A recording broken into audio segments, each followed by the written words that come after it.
आप देख रहे हैं लोकवार्ता न्यूज। हमारी खबरें देखने के साथ ही हमारे चैनल को लाइक और सब्सक्राइब जरूर करें। राजस्थान में समान नागरिकता संहिता यानी यूसीसी को लेकर बड़ा राजनीतिक और प्रशासनिक कदम उठाया गया है। भजन लाल सरकार ने राज्य में यूसीसी लागू करने की दिशा में औपचारिक प्रक्रिया शुरू करने का ऐलान किया है। इसके लिए एक विशेषज्ञ समिति गठित की जाएगी जो कानूनी, सामाजिक और प्रशासनिक पहलुओं का अध्ययन कर सरकार को अपनी रिपोर्ट सौंपेगी।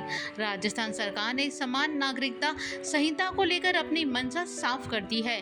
कैबिनेट मंत्री जोगाराम पटेल और गृह राज्य मंत्री जवाहर सिंह बेडम ने प्रेस वार्ता में बताया कि राज्य सरकार संविधान के अनुच्छेद 44 की भावना के अनुरूप यूसीसी लागू करने की दिशा में आगे बढ़ रही है। कैबिनेट मंत्री जोगाराम पटेल ने कहा कि वर्तमान में विवाह, तलाक, उत्तराधिकार और अन्य व्यक्तिगत मामलों में अलग अलग समुदाय के लिए अलग अलग कानून लागू हैं। ऐसे में कई बार असमानता की स्थिति पैदा होती है। सरकार चाहती है कि सभी नागरिकों के लिए समान अधिकार और समान कानून सुनिश्चित किए जाए। सरकार द्वारा गठित किए जाने वाली विशेषज्ञ समिति में सेवानिवृत्त न्यायाधीशों सहित विभिन्न क्षेत्रों के विशेषज्ञ शामिल होंगे। समिति यूसीसी के सभी पहलुओं का गहन अध्ययन करेगी और ये सुझाव देगी कि राजस्थान में इसे किस तरह लागू किया जा सकता है। जोगाराम पटेल ने यह भी स्पष्ट किया कि यूसीसी पर विचार करते समय जनजातीय समुदायों की परंपराओं, संस्कृति और सामाजिक पहचान का विशेष ध्यान रखा जाएगा। सरकार किसी भी वर्ग की भावनाओं को आहत किए बिना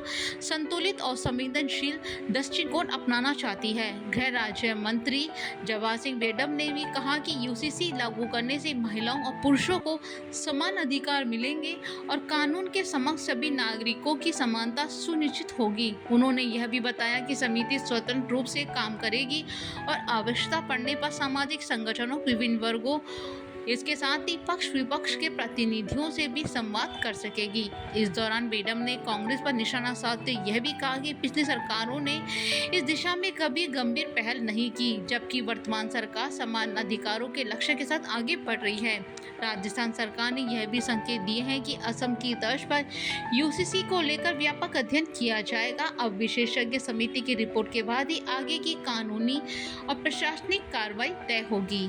हमारी खबर को देखने के लिए धन्यवाद। आप हमारे चैनल को लाइक और सब्सक्राइब जरूर करें।